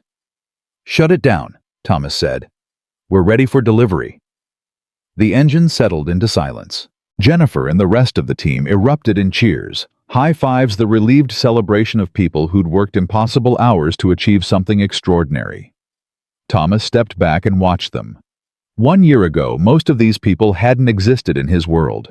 Jennifer had been changing oil for minimum wage. Marcus Chen, no relation to Margaret, had been teaching high school auto shop after being rejected from every engineering program he'd applied to. Darnell Washington had been driving a truck, spending his nights studying mechanical engineering textbooks in rest stop parking lots. Thomas had found them all, recruited them personally, convinced Yamamoto and Dr. Chen to take chances on people without traditional credentials. "Talent doesn't care about diplomas," Thomas had argued in that first board meeting. "It cares about dedication, about passion, about the willingness to learn." The board had been skeptical. Some had been openly hostile. But Yamamoto had backed Thomas completely. "Mr. Miller sees what we cannot," the old man had said. "Perhaps it is time we learn to see through his eyes." 1 year later, Thomas's unconventional team had delivered projects ahead of schedule, under budget, and above specification. The Nakamura contract was just the latest success. 3 other major clients had signed new agreements specifically because of Thomas's reputation for quality and integrity. Sterling Engine Works wasn't just surviving anymore, it was thriving. The celebration continued around Thomas as he walked toward his office. Along the way, employees nodded respectfully. Some smiled. A few called out congratulations. Nobody ignored him anymore. Nobody looked through him. Thomas reached his office, a modest space on the workshop floor, not the 40th floor executive suite that had once belonged to Diana Sterling. He'd refused that office when Dr. Chen offered it. "I need to be near the engines," Thomas had explained. "That's where I belong." His desk was cluttered with blueprints, technical manuals, and family photographs. Sarah smiled at him from a frame next to his computer. His father stood frozen in time beside her, a photograph from 1985 William Miller in his Ford uniform, looking proud and tired, and completely unaware that his son would one day finish what he'd started. Thomas sat down heavily. His knee ached. His back hurt. 54 years old, and his body was starting to remind him that he couldn't keep running on adrenaline and stubbornness forever. But his mind was clear. Clearer than it had been in years. A knock at the door interrupted his thoughts. "Come in." Dr. Margaret Chen entered, tablet in hand, the same focused expression she'd worn every day since becoming CEO. The Nakamura test was successful. Better than successful. We exceeded every specification. Good. Dr. Chen sat down across from him. "Because I have news, and I'm not sure if it's good or bad." Thomas straightened. "What kind of news?" "Diana Sterling was released from prison this morning." The words hung in the air. Thomas had known this day was coming. Diana had served 18 months of her 3-year sentence early release for good behavior and cooperation with ongoing investigations. Her testimony had helped prosecutors build cases against a dozen other executives involved in corporate fraud across multiple companies. "Where is she now?" Thomas asked. "Detroit, apparently. She's staying with a cousin while she figures out her next steps." Dr. Chen paused. "She asked to see you." Thomas was quiet for a long moment. 18 months ago, Diana Sterling had called him from county lockup to apologize, to thank him for stopping her, to ask him to take care of the company she'd nearly destroyed. He hadn't spoken to her since. "What do you think I should do?" Thomas asked. "Doctor," Chen considered the question carefully. "I think that's entirely up to you. She has no power over this company anymore. No influence, no way to harm you or anyone else. If you never want to see her again, no one would blame you." But...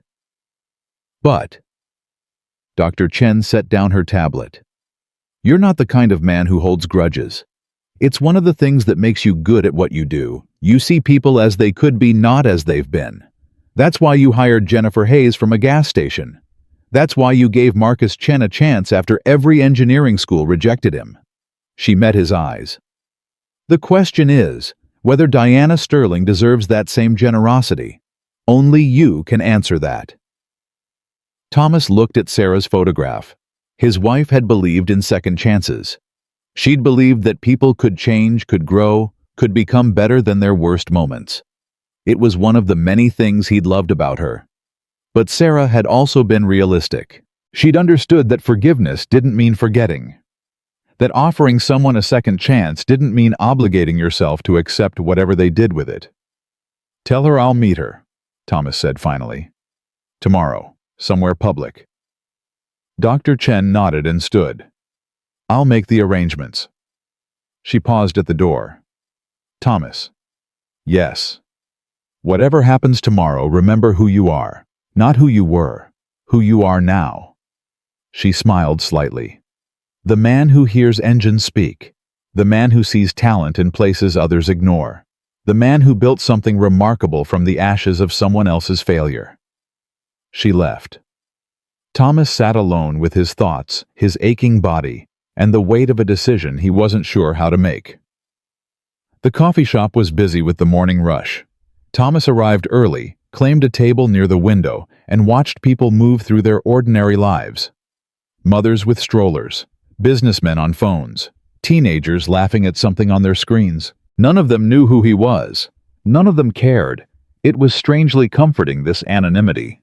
After a year of media attention and industry recognition, Thomas had learned to appreciate moments when he was just another middle-aged man drinking bad coffee and waiting for something to happen. The door opened. Diana Sterling walked in. She looked different, older, thinner. The perfect hair and designer clothes were gone, replaced by simple jeans and a worn jacket. No makeup, no jewelry. No visible trace of the woman who'd once commanded a billion-dollar empire. She spotted Thomas and walked toward him slowly, hesitantly, like someone approaching a wild animal that might bolt at any moment. Thomas. Her voice was quieter than he remembered. Thank you for meeting me. Sit down. Diana sat across from him. Up close, Thomas could see the lines around her eyes, the gray streaks in her hair, the weight of 18 months in prison, etched into every feature. You look good, she said. Successful agrees with you. You look tired. Diana laughed, a dry, humorless sound. Prison will do that to you. Although honestly, the exhaustion started long before they locked me up. I just didn't know how to admit it. Thomas waited. Diana fidgeted with a napkin, tearing small pieces from the corner. A nervous habit completely at odds with the commanding presence she'd projected in her corporate life. I've been thinking about what I'm going to say to you for 18 months, she finally said. Rehearsing speeches, preparing arguments, trying to find the perfect words to explain myself. And now that I'm sitting here, none of it seems to matter. Diana looked up at him. You don't need my explanations. You don't need my excuses. You've moved on, built something incredible, helped people I would have dismissed without a second thought. She shook her head. I came here because I needed to see it. Needed to see you. Needed to confirm that what I lost wasn't just money or power, but the chance to be part of something good. Thomas considered her words carefully. What do you want, Diana? Honestly? She laughed again, but this time there was genuine emotion behind it. I don't know. For the first time in my life, I have no plan, no strategy. No goal to chase. I'm 55 years old with a criminal record and no skills beyond exploiting people and manipulating numbers. She met his eyes. I'm terrified, Thomas. I've never been this terrified in my life. And I think that might be a good thing. Thomas was quiet for a moment. Why? Because fear means I'm finally paying attention. All those years climbing the corporate ladder, I wasn't afraid of anything. Not failure, not exposure, not losing everything. I was so convinced of my own invincibility that I couldn't see the cliff I was running toward. Diana's hands trembled slightly. Now I can see it. Now I understand how close I came to destroying not just myself, but everyone around me. And that fear, it keeps me honest, keeps me humble, makes me think twice before I speak, before I act, before I make decisions that affect other people. She paused. I know you have no reason to believe me. I know my word means nothing after everything I've done. But I wanted you to hear it anyway. Not because I expect forgiveness or redemption or a second chance. Just because you deserve to know that the woman who tried to destroy you finally understands why she was wrong. Thomas looked at Diana Sterling. Not the CEO who'd snapped her fingers in his face. Not the predator who'd threatened to ruin his life. Just a broken woman sitting across from him in a coffee shop trying to make sense of the wreckage she'd created. When I was mopping floors at Sterling, Thomas said slowly, I used to watch you through the glass walls of your office. You'd be on the phone or in meetings or staring at your computer with this expression on your face that I couldn't understand. Diana waited. Later I realized what it was. You looked trapped. Like you were living in a prison long before they actually put you in one. All that power, all that money, all that success, and you were miserable. I could see it, even if no one else could. He leaned forward. You hurt people, Diana. You destroyed careers and crushed dreams and used your power to make everyone around you smaller. Those things can't be undone. The damage you caused is real, and the people you hurt are still healing. Diana flinched, but didn't look away. But here's the thing. Thomas's voice softened. You're not the same person you were 18 months ago. I can see it. The way you're sitting, the way you're talking, the way you're actually listening, instead of just waiting for your turn to speak. Something changed. Prison has a way of stripping away pretense. So does losing everything. Thomas thought about his own journey, the shop, the house Sarah, the years of invisibility. I know what it's like to hit bottom, to have nothing left but the person you see in the mirror. It's the loneliest feeling in the world. Yes. Diana's voice cracked. It is. They sat in silence for a moment. What are you going to do now? Thomas asked. I don't know. I've been applying for jobs, but unsurprisingly, convicted felons with fraud on their record aren't in high demand. Diana smiled bitterly. Turns out my Harvard MBA doesn't mean much when it comes with a criminal background check. Have you considered going back to school? Diana stared at him. What? School. Learning something new. You spent your whole career focused on climbing and competing. Maybe it's time to actually learn something useful. I'm 55 years old. So I was 53 when I went from janitor to chief technical officer. Age doesn't determine what you can become. Only effort does. Diana was quiet. You sound like someone with a specific suggestion. Thomas reached into his jacket and pulled out a folded piece of paper. He slid it across the table. Diana picked it up, read it, looked at Thomas with an expression of complete bewilderment. A community college scholarship program. The William Miller Memorial Fund. I established it 6 months ago in my father's name. It provides full tuition and living expenses for non-traditional students pursuing engineering degrees. Thomas paused. We have 1 spot left for the fall semester. Diana's hands trembled as she held the paper. You're offering me a scholarship. I'm offering you an opportunity. What you do with it is up to you. But why, after everything I did to you? Because my wife believed in second chances. Thomas's voice was steady. She believed that people could change if they were given the chance. She believed that past mistakes don't have to define your future. He stood up. I'm not offering forgiveness, Diana. That's not mine to give. You have to earn that from all the people you hurt. But I am offering you a chance to start over, to learn something new, to become someone different. Diana looked at the paper in her hands like it was made of gold. I don't know what to say. You don't have to say anything. Just think about it. Applications close in 2 weeks. Thomas walked toward the door, then stopped. One more thing. Diana looked up. If you do apply, you'll be treated like every other student. No special treatment, no shortcuts. You'll have to earn your place, same as everyone else. My father would have insisted on that. Diana nodded slowly. I understand. Good. Thomas opened the door. Good luck, Diana. He walked out into the morning sun, leaving behind a woman who was finally ready to become someone new. 6 months after that coffee shop meeting, Thomas stood at a podium in Sterling Engine Works' main auditorium. The room was packed. Employees filled every seat, spilled into the aisles, crowded around the walls. Camera crews from 3 major networks had set up in the back.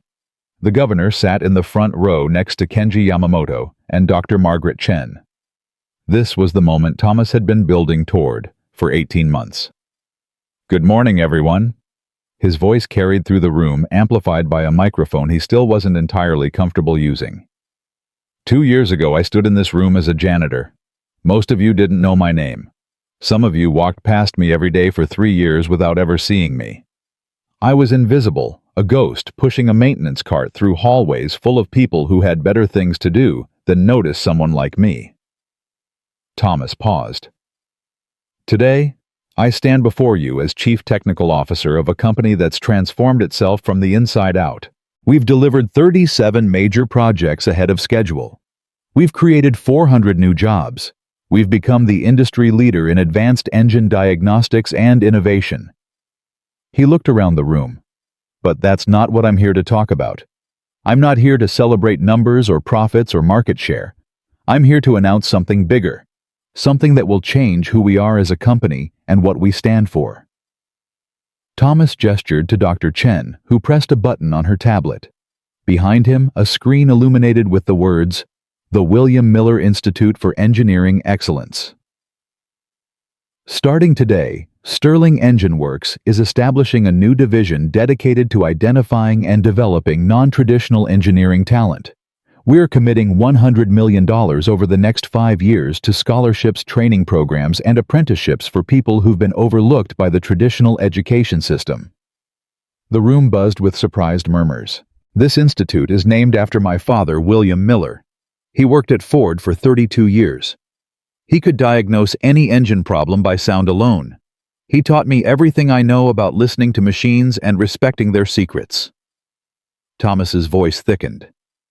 He never received a promotion, never received recognition, never received the respect his genius deserved, because he didn't have a degree, didn't have connections, didn't fit the mold of what an engineer was supposed to look like. He steadied himself. My father died believing his knowledge would disappear with him, that the world didn't have room for people like him, people with talent, but without credentials, with skill, but without status, with genius, but without degrees. Thomas looked directly into the cameras. He was wrong, and this institute will prove it. He stepped away from the podium, allowing the moment to settle over the audience. Dr. Chen stood and walked to the microphone. The first class of William Miller Fellows will begin this fall. We've received over 3,000 applications from across the country. Mechanics, truck drivers, factory workers, anyone with a passion for engineering and a willingness to learn. She smiled.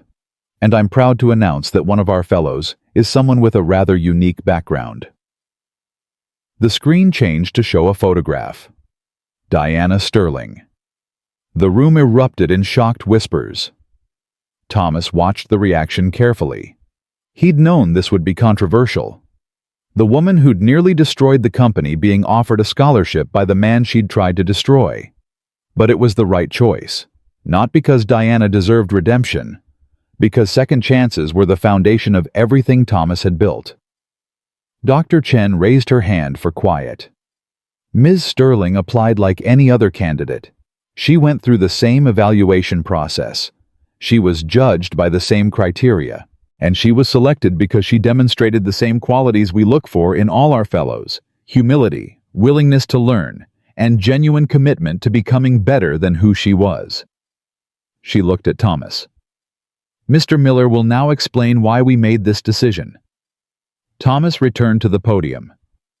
I know what you're thinking. How can we offer this opportunity to someone who hurt so many people? How can we welcome back the woman who personified everything wrong with this company? He paused. Here's my answer, because that's exactly what the William Miller Institute is supposed to do. It's supposed to give chances to people who wouldn't get them anywhere else. It's supposed to look past credentials and backgrounds and see the potential underneath. Thomas's voice strengthened. Diana Sterling committed crimes. She served her time. She's faced consequences that will follow her for the rest of her life. But she also demonstrated something during her time in prison: a willingness to change. A recognition of her failures. A genuine desire to become someone different. He looked around the room.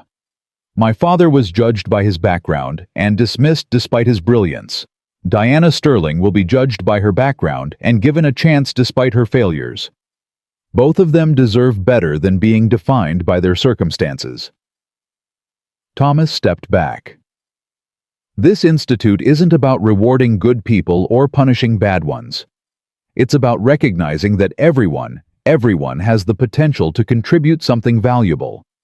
The question is whether we're wise enough to see it. The applause started slowly. Then it grew. Within moments, the entire auditorium was on its feet. Employees who'd watched Thomas mop floors were now cheering his vision for the company's future. Executives who'd dismissed him were applauding his leadership. Camera crews captured images that would be broadcast around the world. And somewhere in the crowd, Diana Sterling sat with tears streaming down her face, watching the man she'd tried to destroy offer her the chance to become someone new. That night, Thomas drove to the cemetery. The evening air was cool and clean. Stars dotted the sky above Detroit, the same stars that had watched over his father's garage and his wife's hospital room and his own long journey from invisibility to recognition. He knelt beside Sarah's headstone. "Hey, baby. It's been a while." The wind whispered through the grass. "I did something big today. Something you would have loved. We're going to help people like Dad. People with talent who never got a chance. We're going to prove that credentials don't define capability, that backgrounds don't determine destiny." Thomas touched the cold stone. "I wish you could see it, Sarah. I wish you could see who I've become. Not because I need your approval, I know you'd be proud, but because I miss sharing things with you. Miss seeing that smile when I told you about my day." His voice cracked. "But here's what I've learned. You're not really gone. You're in every decision I make, every chance I give someone, every time I look past what people have done and see who they could become. That's your legacy, Sarah. That belief in people. That faith in second chances." Thomas stood slowly. "I love you. I'll always love you. And I'll keep making you proud. Every single day, until we're together again." He walked back to his car. Behind him, Sarah's headstone caught the moonlight. The words engraved on its surface seemed to glow. "Beloved wife, eternal light." 2 years later, Thomas Miller retired from Sterling Engine Works.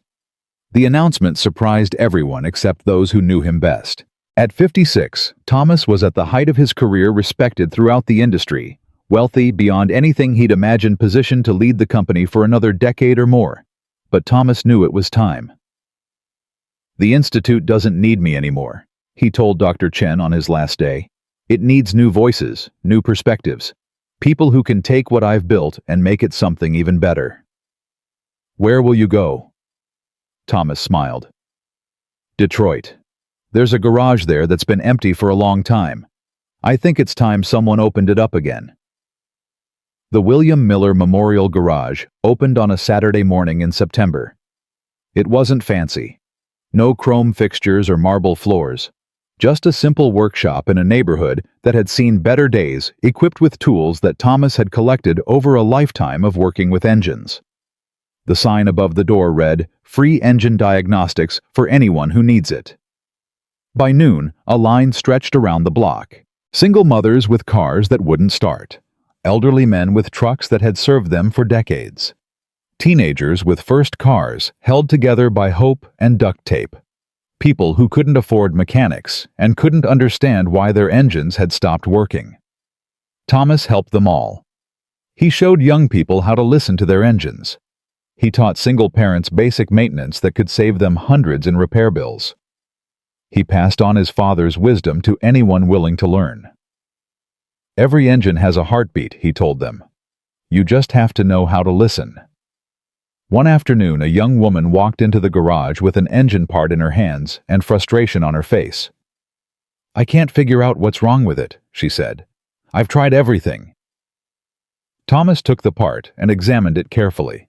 Within seconds, he identified the problem, a hairline crack invisible to the untrained eye, causing pressure loss that made the engine run rough.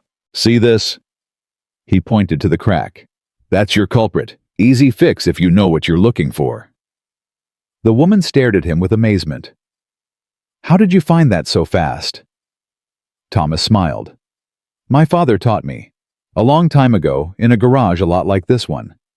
He said that machines speak to those who know how to listen." He handed her a replacement part. "Now I'm teaching you, so you can teach someone else. That's how knowledge survives, by being passed on." The woman took the part with trembling hands. "Thank you, Mr. Miller." Thomas. Just Thomas. She left with her repaired engine and a new understanding of what machines could teach her. Thomas watched her go. Behind him on the workshop wall, 3 photographs hung in simple frames. William Miller in his Ford uniform, looking proud and tired. Sarah Miller on their wedding day, smiling like she knew a secret, and a newspaper clipping from 2 years ago showing a janitor named Thomas Miller standing at a podium announcing the creation of an institute that would change thousands of lives. Thomas looked at those photographs every day. They reminded him of where he'd come from, and where he was going, and why the journey mattered. Late one evening, as Thomas was closing up the garage, a familiar figure appeared in the doorway. Diana Sterling. She looked different now, stronger, more confident, but not in the predatory way she'd carried herself before. This was the confidence of someone who'd earned their place through hard work and genuine growth. Thomas. Diana. She walked into the garage, looking around at the tools and equipment and photographs on the wall. I heard about this place, wanted to see it for myself. What do you think? Diana smiled, a real smile, warm and genuine. I think your father would be proud. Thomas nodded. That's the idea. Diana picked up a wrench, tested its weight in her hand. I graduated last month, top of my class at the institute. I heard. Congratulations.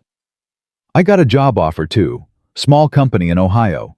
They design engines for agricultural equipment. Not exactly glamorous, but it's honest work. Yes. Diana set down the wrench. Honest work, something I never understood before. The satisfaction of building something real instead of manipulating numbers on a screen. She looked at Thomas. I came here to say thank you. Not just for the scholarship, for everything. For seeing something in me that I couldn't see in myself. For believing I could change when no one else did. Thomas was quiet for a moment. You did the hard work, Diana. I just opened a door. You opened more than a door. You gave me a chance to become someone I actually want to be. Diana's eyes glistened. For 55 years, I chased power and wealth and status. I climbed over everyone in my path. I destroyed people without a second thought. And at the end of all that climbing, I had nothing. Nothing real. Nothing meaningful. Nothing that would survive me. She gestured around the garage. But this, what you've built here, this will last forever. Every person you teach will teach someone else. Every life you change will change other lives. That's real legacy. That's what matters. Thomas thought about his father, about Sarah, about the long journey from invisibility to recognition and back to something simpler and more meaningful. That's what my wife taught me, he said.